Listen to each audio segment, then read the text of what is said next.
नमस्कार मेरे मित्रगणों, मैं आज तपोवन में हूँ और यहाँ पे एक बहुत ही छोटी अवस्था के छोटी आयु के अंदर सन्यासी जी हैं और मैं उनको देख के चकित हुआ, इसलिए मैं उनका साक्षात्कार कर रहा हूँ, उनसे प्रश्न करूँगा, हो सकता है आपके काम आए।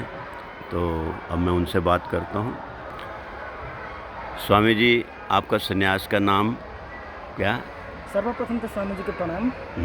मेरा सन्यास का नाम है स्वामी अनंता है स्वामी जी। तो मेरा अनंत स्वामी जी को बहुत बहुत प्रणाम।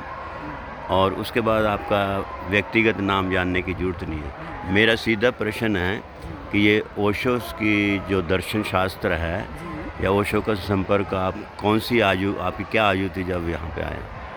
आपका आपकी कौन सी एज थी जब आप इनसे जुड़े थे? अध्ययन किया या सन्यास? आज के 9-10 साल पहले जब मैं कॉलेज में पढ़ाई करता था, उस समय से ओशो को मैं सुनता था। जब ओशो को मैं सुनता था तो ओशो का प्रवचन मेरे को बहुत पसंद आया, तब उनका ध्यान का प्रयोग में मैं गया। इसलिए मैं उसी समय से कम आज के 10 साल से मैं जुड़ा हुआ। तो अगर आप बुरा ना मानो तो वर्तमान में आपकी आयु कितनी होगी? अभी तक करीब 29 साल तो मेरा है। 29 साल। जी तो अब आपने सन्यास ले लिया है। जी। सन्यास लिए हो कितने साल हो गए? संन्यास ऐसा है, अब ध्यान का प्रयोग तो बहुत पहले से ही मैंने किया था। अब माला तो मैंने 2 साल पहले लिया है। कोई बात नहीं। जी तो आपने अपने व्यक्तिगत जीवन में, अपने व्यक्तिगत व्यक्तित्व में जी सन्यास से पहले और माला प्रॉपर सन्यास लेने में बाद में क्या अंतर पाया? जी। हाँ, बहुत ही अच्छा सवाल आपने पूछे हैं। ये है कि जब हम संसार के जीवन में मैं था, उस वक्त एक कंफ्यूज स्थिति में था कि क्या करना है, कहाँ जाना है, कैसे करना है। किसी चीज़ में मेरा कोई डिसीजन नहीं था, फिक्स डिसीजन नहीं था। एक अंधा-धुंधा बोलते हैं ना, इस तरह मैं चल रहा था। कहाँ पहुँचना है, कहाँ जाना है, क्या करना है, ज़िंदगी का मकसद क्या है, कुछ चीज़ में मेरे को कुछ मालूम नहीं था। जब ओशो को सुनते सुनते ये बात करीब करीब पता चलना शुरू हो गया कि जाना तो अंदर ही है, अंतर यात्रा ही करना है। अंतर यात्रा करने से ही आदमी वो परम स्थिति में पहुंच सकता है जहां हम सब जाना चाहते हैं, ऐसा मेरे को लगने लगा। उसके बाद मैंने साधना तो शुरू की और बाद में माला भी लिया। और ये तो बहुत अंतर पड़ता है। क्या अंतर पड़ता है? जब तक आदमी किसी संप्रदाय में और किसी गुरु के चरण में बैठ के बिना दीक्षा लेके साधना में जाता है, तो उसके लिए बहुत कठिनाई आ सकता है। वो कठिनाई से बचने के लिए भी गुरु लेके ही गुरु के चरण में जाके दीक्षा लेके ही साधना में आगाड़ी बढ़ना अच्छा है। नहीं तो कभी कभी क्या होता है कि ध्यान के जब अंतर यात्रा में हम जाएंगे तो अनेक किस्म का मन में आने वाले प्रलोभन और अनेक किस्म के जो समस्या आ सकता है, साधना के शुरुआत करने के बाद भी वो समस्या हमको बिगाड़ सकता है। इसीलिए ये कोई आसान मामला तो नहीं है। मन के पार जाने वाला, मन के महाभारत हम बोलते हैं। मन के महाभारत से बाहर जाने के लिए हम किसी गुरु और किसी जानकार के चरण में बैठ के दीक्षा लेके विधिवत आगे जाना ही पड़ता है। ये न करे तो गलत होता है स्वामी जी। यही मैं आपको बोलना चाहता हूँ। आपने पूछा भी यही है, मैं यही बोलता हूँ, बहुत अंतर है किसी के चरण में बैठ के किसी के मार्गनिर्देशन लेके साधना करना और खुद जानकार बन के किसी का किताब पढ़ के, शास्त्र पढ़ के और यूट्यूब में वीडियो देख के साधना करना बहुत अंतर है, बहुत ही फर्क है। ये साधना का मामला कोई खिलवाड़ नहीं है, ये खतरनाक मामला है। ये कोई खेल खेले जैसा चलो आज गेम खेलेंगे, ऐसा बात नहीं है। ये काम करेगा, ये तो आग में खेलने वाला। ओशो ने बहुत जगह कहा है, बहुत प्रवचन है, जैसा कि जिन खोजा तीन पाइया। मैं उनका ये प्रवचन स्मरण करना चाहता हूँ कि ये प्रवचन माला में गुरु ओशो ने बोला है कि ये कोई साधारण खेल नहीं है, ये कोई खिलवाड़ नहीं है ध्यान की मामला। अगर ये मामला में कोई खिलवाड़ करने जाएगा तो आदमी विनाश भी हो सकता है। इसीलिए इसको जान बुझकर समझकर आगे बढ़ना चाहिए। अब सब कुछ तो हम नहीं समझ सकते शुरू में, तब क्या करना चाहिए? जो समझदार है, जिसने जाना है, जिसने पाया है, जो पहुँचा है, वो आदमी के चरण में जाके सीखना पड़ेगा। वो बोलेगा तू ऐसा करो, ये है रास्ता। जब वो देगा, जब वो विधि देगा, गुरु उसने 600 से ऊपर विधि दिया है, अब कौन से विधि में आगे जाना है, कौन से मेरा विधि है, कौन से किताब पढ़ना है, कौन से किताब नहीं पढ़ना है, बहुत किस्म का किताब दिए है। कोई किताब शुरुआती चरण में पढ़ना अच्छा है, कोई किताब बाद में पढ़ना अच्छा है। बाद में पढ़ने वाले किताब शुरू में पढ़ेंगे तो तभी भी उससे नुकसान ही हो जाएगा। गुरु उसने बहुत जगह ये भी कहा है कि ज्ञान से हर समय फ़ायदा नहीं होता, ज्ञान से नुकसान भी होता है। बहुत नुकसान हो सकता है ज्ञान से। अगर ज्ञान से नुकसान हो जाएगा तो उसका नुकसान किसी और से मिटा नहीं सकते हैं, इस तरह का नुकसान हो सकता है। इसीलिए इस मामले में चलने हर आदमी के लिए ये समझ कर चलना चाहिए कि किसी जानकार व्यक्ति के, जानकार आदमी के चरण में जाके सीख कर मार्ग निर्देशन लेकर आगे बढ़ना चाहिए। बहुत लाभ होगा। नहीं तो थोड़ा बहुत वो भटक सकता है, थोड़ा बहुत दुख उसको झेलना पड़ता है, तब ये समझ में आ जाएगा फिर बाद में। यही बात है स्वामी जी। अच्छा, अगला प्रश्न ये है कि संन्यास के यहाँ का जो मेरी थोड़ी सी जानकारी है जी उसके अंतर्गत, क्योंकि जीव प्राणी मात्र के अंदर जो मानव प्राणी को देखते हैं तो उसमें 2 जेंडर हैं, जो लिंग हैं, एक स्त्रीलिंग और पुल्लिंग।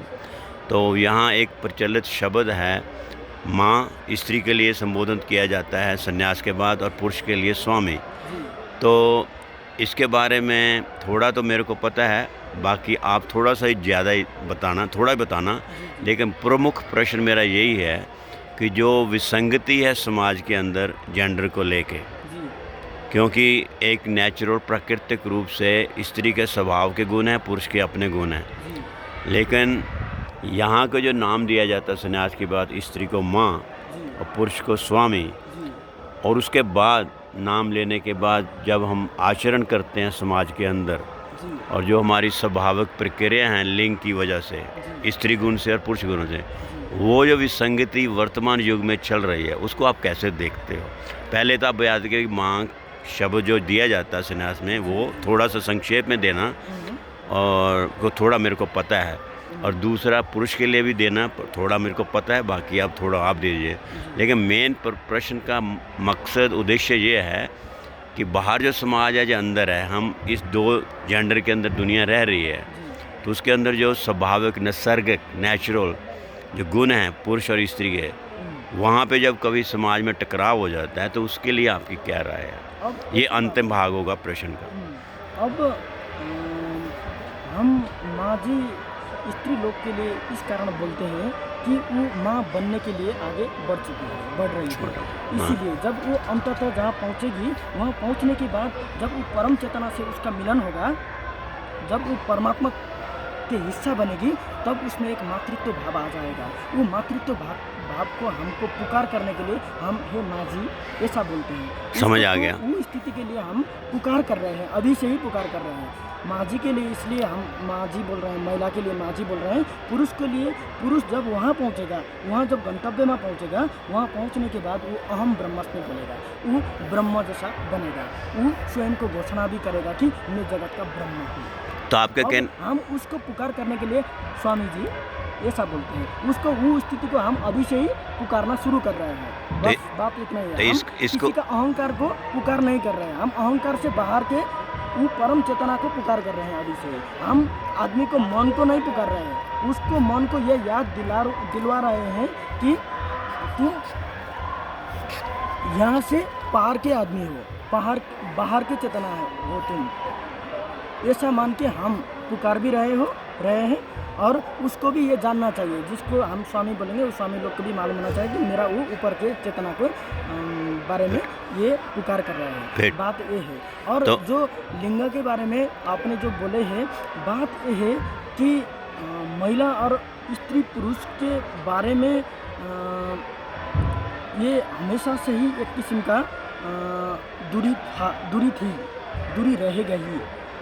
लेकिन जो सृष्टि में जाना है, सृष्टि में जाने के लिए महिला पुरुष का जोड़ कर ही जाना पड़ेगा। महिला पुरुष जोड़े बिना, पॉजिटिव और नेगेटिव को जोड़े बिना कुछ चीज़ पैदा नहीं होता। इस जगत के नियम है। जगत में किसी भी चीज़ को बनना है, जैसा किसी पदार्थ का ही बनना है और किसी पेड़ पौधे के ही बनना है, कुछ नया निकलना है, तो उसका रास्ता एक ही है कि पॉजिटिव और नेगेटिव को मिलना है। हम पुरुष और महिला भी ये पॉजिटिव और नेगेटिव का हिस्सा है। ये हिस्सा को मिलकर ही, जोड़कर ही ये सृष्टि बढ़ाने के लिए आगे जाएगा। और जो साधना के जगत में आए हुए लोग होते हैं, जो वो माजी और पुरुष लोग होते हैं, उनको क्या बात समझना चाहिए कि अब वो सिर्फ सृष्टि के लिए नहीं जा रही है, आपका उसका आकांक्षा अब सिर्फ सृष्टि को बढ़ाना नहीं है। मैं कुछ इसको सरल करूं। जी कहिए। आपका सारांश ये है कि पहले भाग में आपने भावनात्मक रूप से जी महिला को जहाँ जो नाम दिया जाता है संन्यास में, जी वो हम अपने भाव शुद्धि के लिए स्त्री को उस जो महान उसका गुण है जी उसको निरंतर संबोधन हमारा भाव बना रहे, इसलिए नाम दिया जाता है। जी और पुरुष को भी स्वामित्व का भाव हमारे मन में बना रहे बना रहे। वो लिया जाता है, लेकिन अहम का कोई जगह नहीं है दोनों के लिए। जी ये तो पहले भाग का ठीक उत्तर है सारांश में। जी अब दूसरे भाग में कि जब हमारी विसंगति मतलब जब हम रियल आचरण करते हैं ज़िंदगी में, जी जो लोग सन्यासी नहीं हैं, जो इस फिलॉसफी को दर्शन को नहीं जानते हैं, जी तो उन लोगों का जो आचरण है, चाहे सन्यास ले भी लेते हैं हाँ, या नहीं भी ले, दोनों ही हो सकते हैं, हाँ, तो वहाँ पे जो विसंगति हो जाती है व्यवहार के अंदर। हाँ, ज्ञान की बात तो आपको समझ आ गई, मेरे को शायद श्रोताओं को भी समझ में आ गई होगी, हम्म। लेकिन कहने का मतलब वहाँ पे कैसे डील करना है, कैसे अब निपटना है। ऐसा है, वहाँ के बारे में हमको समझना चाहिए। उधर के आदमी को जो साधना नहीं करते, वो उसके लिए तो हम माजी बोलने का भी, माजी बोल भी नहीं सकते, स्वामी जी भी नहीं बोल सकते, बोलना ज़रूरत भी नहीं है। जो ये रास्ता में चलता है सिर्फ इनके लिए, ये समझना चाहिए कि मैं ये रास्ता में चला हुआ हूँ। इसके लिए हम स्वामी जी और माँ जी के रूप में हम उसको पुकार करते हैं, करना चाहिए। उत्तर मिल लेकिन गया। उधर जो संसार में रहते हैं, संसार में रहने के लिए तो हमारा जो नाता रिश्ता है उसी हिसाब से बात करना पड़ेगा। धन्यवाद, जो है नाता रिश्ता, समझ आ अब गई। बहन को बहन ही बोलना पड़ेगा, उसको माँ जी बोलना नहीं है, क्योंकि जब तक वो माँ जी बनने के लिए आगे बढ़ती है, बढ़ेगी, तब उसको माँ जी बोलना है, नहीं तो उसको माँ बहुत जी नहीं, स्पष्ट बहन ही उत्तर दिया बोलना आपने। पड़ेगा। बेबी के लिए बेबी ही बोलना पड़ेगा। लेकिन जब वो बेबी माँ बनने के लिए आगे जाती है, पति स्वामी बनने के लिए जाता है, तो उसके लिए यही तरीका अपनाना पड़ेगा। यही तो विधि है। आपने 2-3 प्रश्नों का उत्तर बड़ा स्पष्ट और बड़ा साफ दिया है, इसके लिए धन्यवाद। और समय को ध्यान रखते हुए 12 मिनट हो गए हैं, 1 मिनट या 2 मिनट और लेंगे, तो उसमें यही है कि इसको समापन करने के लिए, इस साक्षात्कार को, इंटरव्यू को, बस यही है कि आपकी आयु को देखते हुए अगर कोई आपके संपर्क में नवयुवक या नवयुवती आती है जी इस मार्ग पे चलने पे, जी उसके लिए नए वाले को, जिसको ये ज्ञान पूरा नहीं है, जी, किताबें नहीं पढ़ी हैं, जी जी उनको आप कैसे मार्गदर्शन दोगे? कोई नया आदमी आएगा, और नया आदमी भी बहुत तरीक़ा से आता है। अगर वो अंतर यात्रा करने के लिए आएगा, सचमुच साधना करने के लिए आएगा, तो उसके लिए एक रास्ता है। अगर कोई आदमी मैं साधना नहीं करना चाहता हूँ, सिर्फ मेरा मन के थोड़ा बहुत समस्या है, उसको ठीक करना चाहता हूँ, ऐसा करने वाला आदमी अगर आए तो ये 2 किस्म के आदमी के लिए मैं बोलना चाहता हूँ। जो अंतर यात्रा सच में ही करना चाहता है, उसके लिए किसी भी सेंटर में जाके, किसी के चरण में बैठ के ध्यान को विधिवत करना है। और गुरु ओशो का बहुत सारे प्रवचन है, बहुत सारे पुस्तक है, उसमें से जिन खोजा 3 पहिया, ध्यान सूत्र, जैसे अभी मैंने सिर्फ 2 ही पुस्तक को मैं बोल रहा हूँ, ध्यान, जिन खोजा 3 पहिया और ध्यान सूत्र। कम से कम भी ये 2 पुस्तक और 2 प्रवचन श्रृंखला पूरे के पूरे सुन के और पढ़ के और विधिवत ध्यान को शुरू करना चाहिए, कहीं सेंटर में जाके। मैं अंतर यात्रा करने वाले लोगों के लिए ये बोलता हूँ। और जो अंतर यात्रा नहीं करना चाहता है, लेकिन मन में थोड़ा बहुत तनाव है, तनाव विसर्जन चाहते हैं, तनाव से मुक्त होना चाहते हैं, तो इस तरह के आदमी के लिए भी गुरु ओशो सिर्फ गुरु नहीं है। गुरु ओशो एक किस्म का मनोवैज्ञानिक भी है। मन का अनेक किस्म का दुख, पीड़ा और संताप से उनका प्रवचन सुनने से ही हम बाहर निकल सकते हैं। हम थोड़ा बहुत किसी चीज़ में फंस जाते हैं, वो फंसा हुआ स्थिति से बाहर निकलना हमको नहीं आता है। इस समय में गुरु ओशो के प्रवचन सुनने से लाभ होगा। इस किस्म का समस्या को सुलझाऊ करने में भी बहुत ही एक्सपर्ट है हमारा गुरु। इसीलिए मैं उस तरह के आदमी के लिए क्या बोलना चाहता हूँ कि गुरु ओशो का कई पुस्तक, जैसा कि संभोग से समाधि की और पुस्तक में संभोग के बारे में और समाधि के बारे में तो लिखा ही हुआ है। बहुत बार बात तो समाधि के बात है, वहाँ पे संभोग से कैसे समाधि में पहुँचे इस किस्म के बात है, और वो ऊर्जा को कैसे रूपांतरण करके उधर जाए ये लिखा है। और दूसरी बात यह है कि दमन से मुक्त कैसे हो जाए। आदमी बहुत किस्म का बीमार दमन से होता है, उसके जीवन में मन की बीमारी दमन से आता है, इसीलिए वहाँ से मुक्ति कैसे हो जाए इस किस्म का तरीका भी गुरुओं ने दिया है। इसीलिए संभोग से समाधि के और इस किस्म के आदमी के लिए पढ़ने के लिए अच्छा रहेगा। पढ़ से भी वो मानसिक तनाव से छुटकारा पा सकता है, सुनकर भी पा सकता है। इसीलिए दो किस्म के आदमी के लिए मैं अलग अलग एक दो विधि बताता हूँ स्वामी जी। आपने बड़े गहन विषय के ऊपर इतने स्पष्ट लिए हैं, इस उम्र के अंदर इतना गहराई से उत्तर दिए हैं, उसके लिए तो मैं आभारी हूँ, मन से आभारी हूँ। और प्रभु आपको और इस यात्रा में अग्रसर करे और उसमें बढ़ोतरी करे और आपके अहम को शांत रखे, मेरी यही शुभकामना है। और मैं भाई इनसे इंटरव्यू समाप्त कर रहा हूँ और यहाँ पे मैं विराम करता हूँ। आज की तिथि के अंदर इतना ही बहुत है। मेरा हाथ जोड़ के उनको नमस्कार है। बहुत धन्यवाद स्वामी जी, तो आपने धन्यवाद। बोलने का अवसर दिया। नहीं, मेरा अहोभाग्य है कि आपकी ऐसी इस अल्प आयु के अंदर ऐसी आत्मा से बात हुई।